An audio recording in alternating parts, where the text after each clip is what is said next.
Welcome to the NBA DFS build. I'm Kevin Roberts. Going to go over this 3-game DraftKings slate for Tuesday, April 23rd. This video is sponsored by DFS Hero. If you want to check out a new lineup optimizer, get some help with projections, building lineups, all that cool stuff, check them out. There's a link in our video description below, and you get 15% off if you roll with that link. All right, this should be a fun slate. I mean, as far as playoffs go, anytime we get 3-4 games, we should be pretty happy about it, right? It's a Luka slate, so right off the top, we have to decide, do we want Luka or not? It's going to be tough to fade him. It's game 2. They're down in a 0-1 hole, and obviously he's going to come and bring everything he has to try to even the series up. So right now, looking at the slate, there's just so many nicely priced guys and not enough like crazy value to make me want to go get Luka at his 11.9K price, but we'll talk about all of that as we get going here. If I help you at all in this video, please give this video a like and also consider subscribing to the channel. The DFS build helps us out quite a bit. All right, let's get started here. We got the Suns and Timberwolves. The Suns are 3-point dogs after losing game 1 as they head to Minnesota. The game is a 212 total. It is the lowest total of the slate. The Timberwolves have the best defense of this entire slate, and this is going to be a slower-paced game. So in theory, we shouldn't have a ton of interest here. I do have a feeling, though, that Devin Booker is going to go off in this game. I think the Suns are, a little too good to get completely dominated in the series by Minnesota.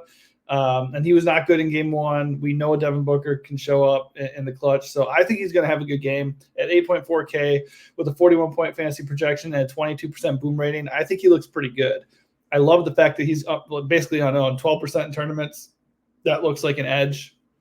And KD at 8.5K. He had a good game in game 1, so he's obviously in play too. The reality is these guys have been priced at like 9K or higher, or a lot higher, like all year. So getting them at 8.4, 8.5, even in a tough road assignment in the playoffs, that's appealing. So I like them both quite a bit. They're not exactly optimal plays, so I'm not saying they're core plays by any means, but as far as tournaments go, if you see somebody who's a bit chalkier, like if we get to the point where Kawhi Leonard's out and James Harden or Paul George are carrying a lot of ownership, you could pivot to Devin Booker or KD. Of the two, I like Booker. He projects better. He's $100 cheaper. He's got a better boom rating, and he wasn't good in game 1, so just like narrative town, I think he's going to come in and have a big game. Bradley Beal at 6.4 stands out. Whether you like Devin or KD, Beal just looks like a really nice mid-range play. He is going to carry ownership at 23%. The fact that he is the third guy in their big 3 and he's chalky, that gives me a little bit cause for pause. Worth noting, though, he does have the best boom rating for the Suns on the slate at 25%. So the DFS Hero system does like him. It's really just a price point thing. He's 6.4K. He's a little bit too cheap for a guy who's going to play 37 minutes, and he has the green light to let it fly. So I like him.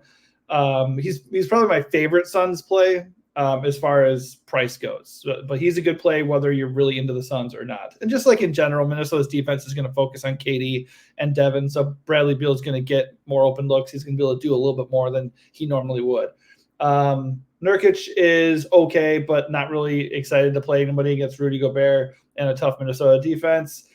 His price is good, though, and if he doesn't get in foul trouble or anything, he should play a good deal because they have a lot of size. They need him.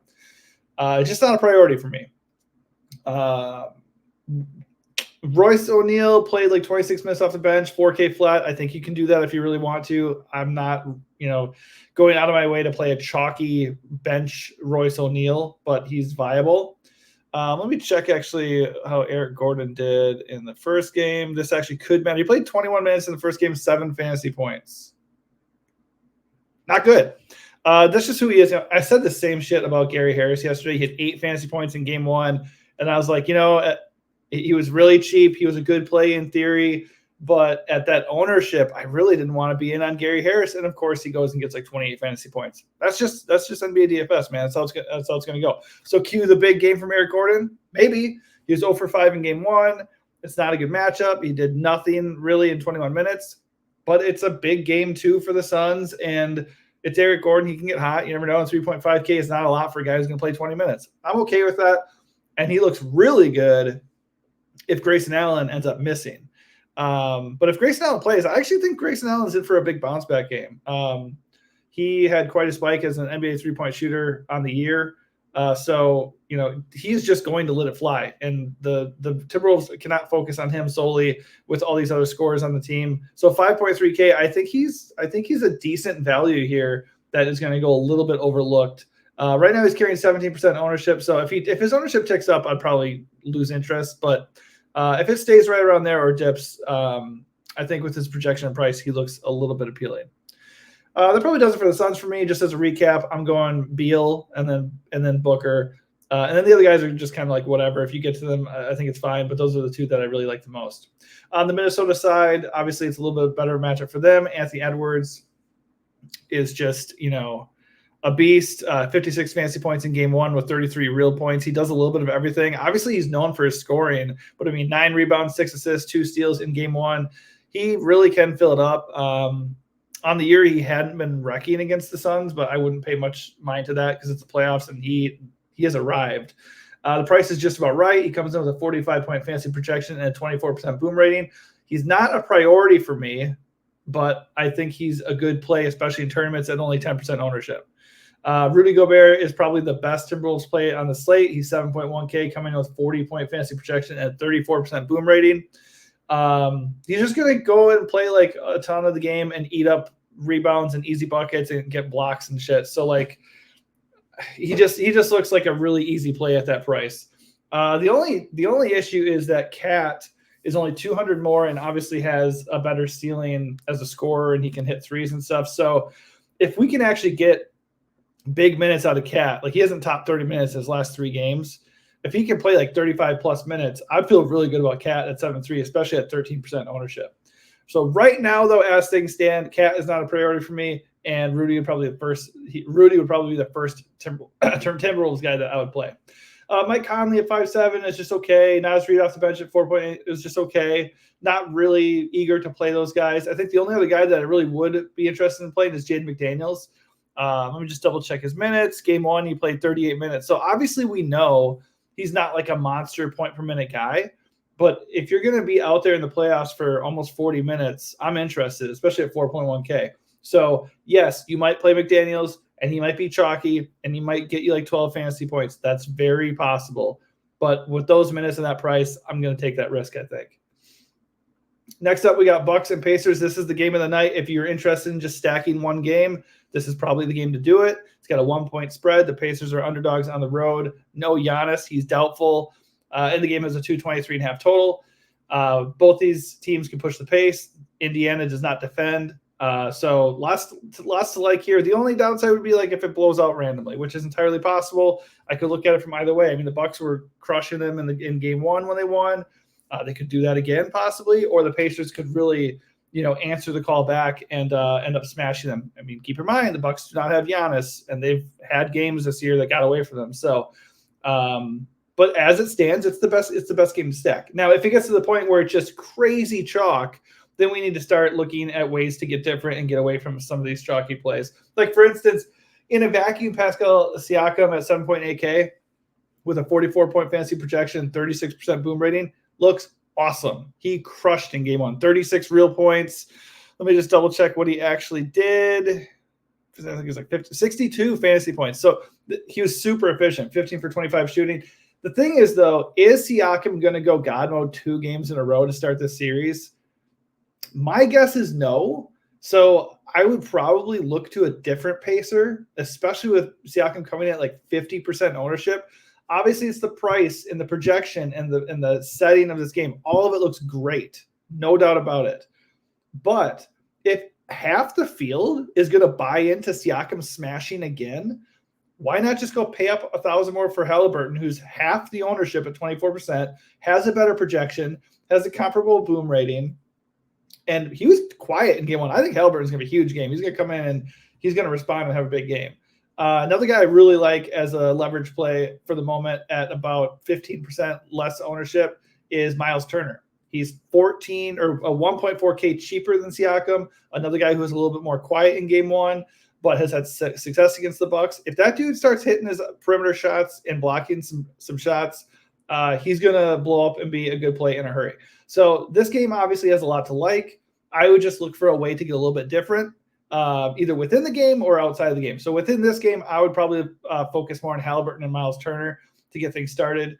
But Siakam is a great play. If you want to play Siakam and eat the chalk, I'm not going to tell you not to do it. It's just my personal strategy is probably not to eat the chalk or go underweight on it a little bit. Aaron Naismith also looks pretty good at 5K flat. That is a good price for a guy who played 37 minutes in game one. Let me just double check that so I'm not an idiot. Yeah, 37 minutes. He is pretty scoring dependent, so he only had 18.5 fantasy points. But again, he's kind of like Jaden McDaniels. If this dude is going to play this much at a good price, I'm going to eat that chalk. That's good chalk to me. On a 3-game slate, pushing for 40 minutes at 5K flat, I don't care if he's 36% on. That is the chalk I'm going to eat. Nobody else really stands out for me for the Pacers. You can take a shot on, one of their bench guys. Let me just double check the minutes from game one just to see kind of like where the rotation's at. And yeah, TJ McConnell, 18 minutes. He led off the bench with 18 minutes. He does a lot when he's out there, good points per minute guy, but they're running with their starters for the most part here. And the guys that are coming off the bench, those minutes are getting stretched out. McConnell and Jalen Smith are probably the two guys I'd look at just because I don't know what if Miles or Siakam get in foul trouble, or if the game is a blowout, or these guys are just good points per minute guys that don't cost very much.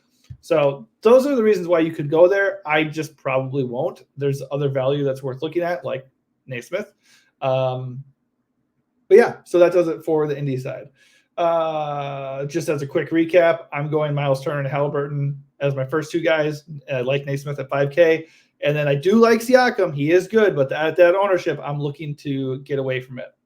On the other side, for the Bucks, obviously Dame had a monstrous first half, 33 real points against Indy in game one. And then I think he ended with 35. So he cooled off big time. But that was, just a product of the game was out of hand. They didn't really need him. So he just kind of chilled and deferred to other people for the rest of the game. So that's fine. I mean, on paper, it's the same matchup. Looks great. Fast pace, no defense, 9.3K with almost a 50-point fantasy projection and 29% boom rating. Nothing to dislike there. I do like that his ownership is not egregious right now, coming in at 26%. So yeah, I think I'd go underweight or fade a 50% owned Siakam, but I don't think we have to fade a 26% owned Dame.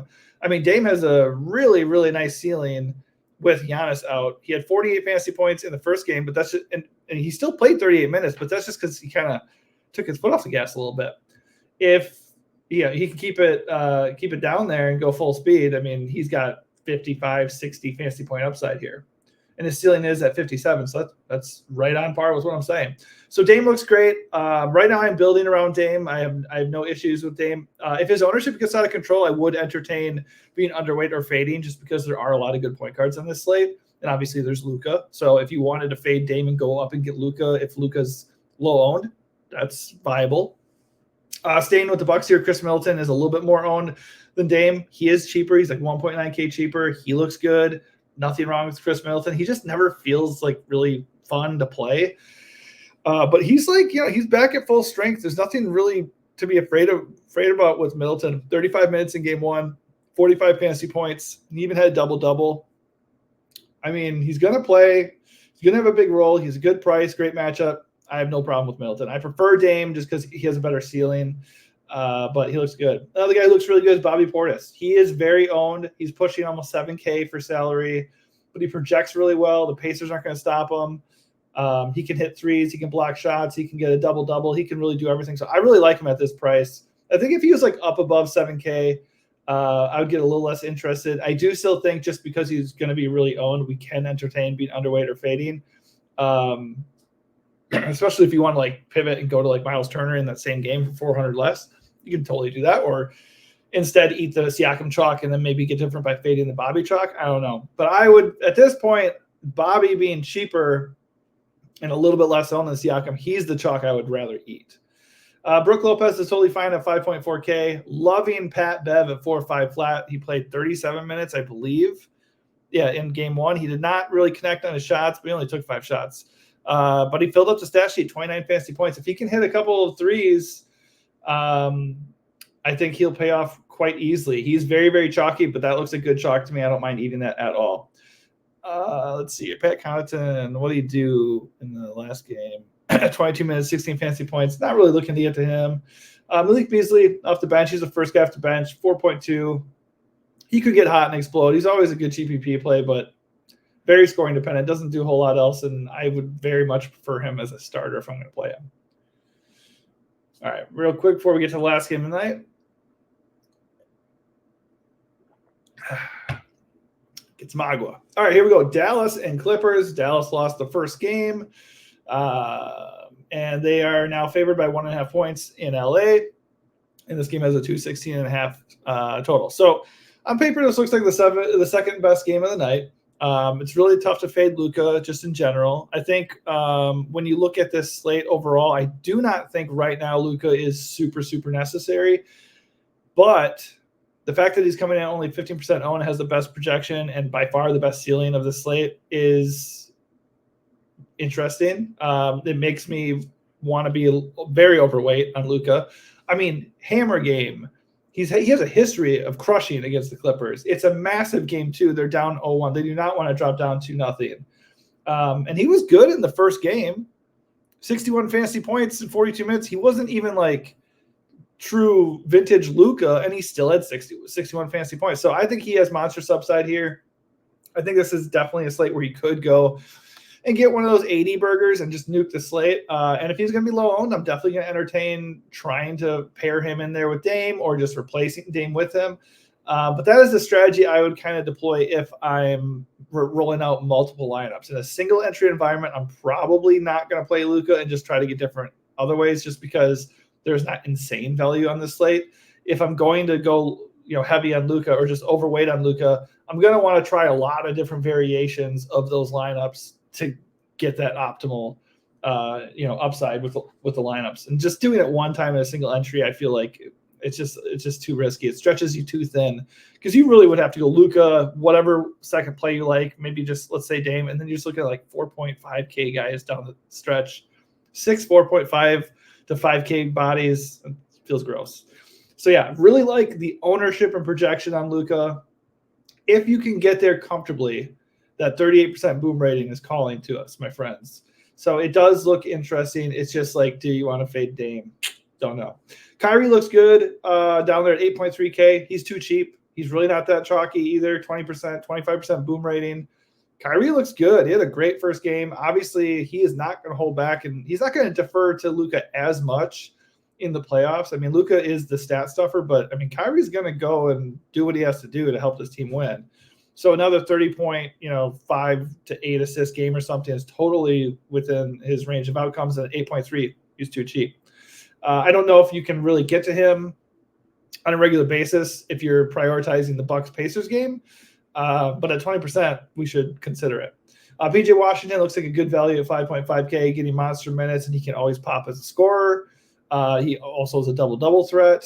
Daniel Gafford only saw like 15 minutes in the first game, so it looks like Washington's role is pretty safe, whereas the Mavs are kind of using all their centers here. We'll see how that plays out. But yeah, that's pretty much it for the Mavs side. It's probably, are you paying for Luka? And if not, maybe you're using PJ as a value. And Kyrie is a good play. I don't know if I'm going to be able to prioritize him is all.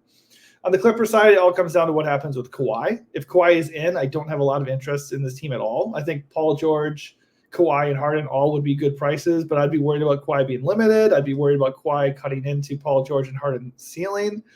But if he's out, every Clipper looks good. Paul George would be probably my favorite because he projects the best and has the best boom rating, has the best matchup. And I think Harden had the better game one, so people might end up gravitating towards him. So right now the ownership is flipped. Paul George is at 18% and Harden is half of that. I think if Kawhi was ruled out, that would go the other way, and people would kind of look at that first game and expect Harden to be the superior play.